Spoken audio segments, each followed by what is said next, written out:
Oh, all right, everybody. So last weekend was my mom's birthday. So of course, I'm going to make fun of her. That's pretty obvious. My mom is actually a lovely person. She is an absolutely lovely woman. She is an amazing cook, something she did not pass down to me. Somehow I got all my father's genes in that area. Can't cook to save my life. She's an awesome cook, but she struggles with technology. That's something that she really has some issues with, is using technology correctly. And so a lot of times I end up helping her. And you might think, well, why doesn't your dad help her? He worked at IBM for his entire life. He should be able to explain how to use a smartphone or an email to his wife. And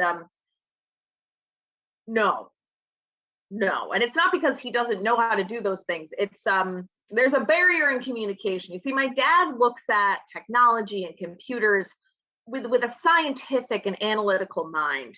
And my mom looks at technology and computers as some sort of like magical, crazy, emotional being that just kind of lives in your house or in your pocket. The computer or the phone, takes on a lot of human qualities. The computer is mad at her. It moved it.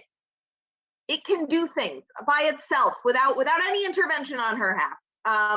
So we've had some really fun moments with technology with my mom, and unfortunately, she gets dragged under the bus a lot for these particular moments. But it's not something that my dad can really help her with.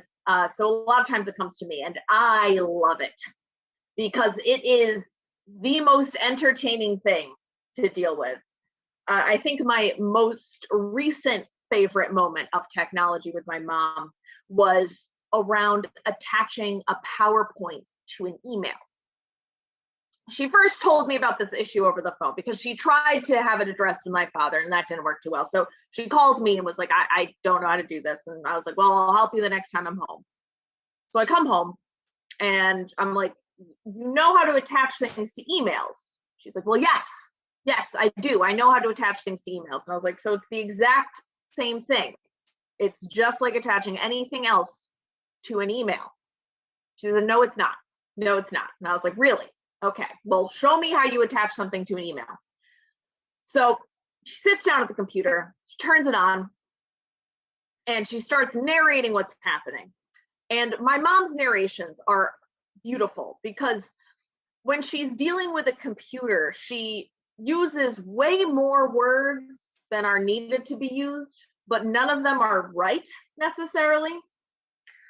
So she opens up the internet browser, and this is how she says it. So I go onto the online, and then I click on what is the email button, the email picture, by which she means the icon for her email.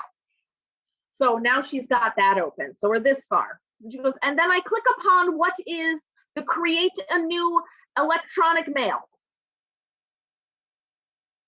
Okay, great. And I'm like, everything thus far is going really well. So I'm not, too sure to what's causing the issue. And he goes, and then I click upon the little paper clip. What is the picture for the attaching? Okay. And then she stops. I'm like, well, now you just pick the file you want to attach. You just click on the file. You see how it brought up the picture, what is all the files on the computer, because of course it's best to utilize the same language. That way, there's no confusion. You don't want to use a new vocabulary of you can see the files, you want to use the same language. So I'm like, you can go into the little folder pictures, and then in the little folder pictures, you will see the file. You just need to click on the one that you named it. And she goes, no, it's not there.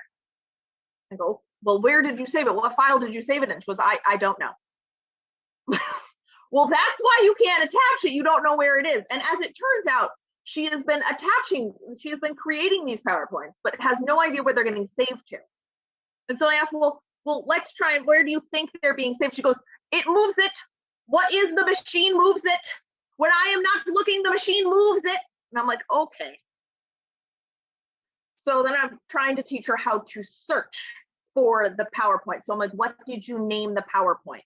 And she goes, the title on the PowerPoint is this. And I'm like, well, not the title, but like the file name, the file name. So eventually we figure out what she thinks it might have been named.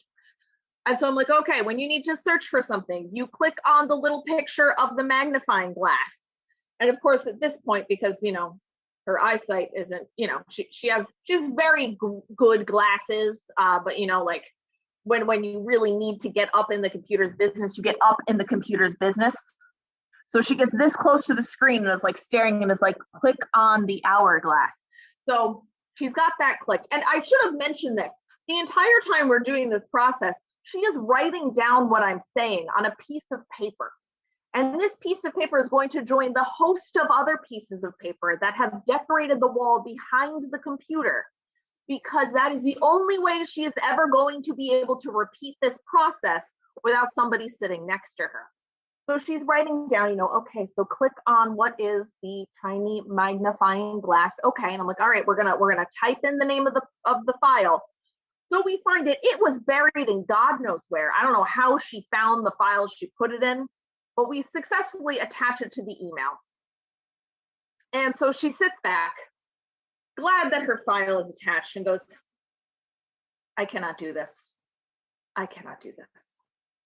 And this is kind of the same theme we get every time that, you know, we do these fun little excursions into the internet world. You know, she still thinks sometimes that she needs to ask before she uses the phone in the house, because she still remembers dial-up. So, you know, she will be trying to call on the phone and she'll say, are you on the online? And it's like, well, it doesn't matter if I'm on the online, just call, it's fine. But, you know, she's trying her best, you know, and it's gotta be hard. It's gotta be hard, you know, like she tries to teach me to cook and I start talking the exact same way, which is a good sign because I have been steadily turning into my father. So it's kind of warm and welcoming that when I am also confused by something, I start saying, what is the chili powder? This chili powder goes in the pot. What is the pot? Is that the chili powder? Yes, the chili that in the. So it's really nice to know that she has the exact, that I'm still emulating her in some way, because otherwise, you know, we would be in pretty big trouble. Anyway, that's my set. All right, great.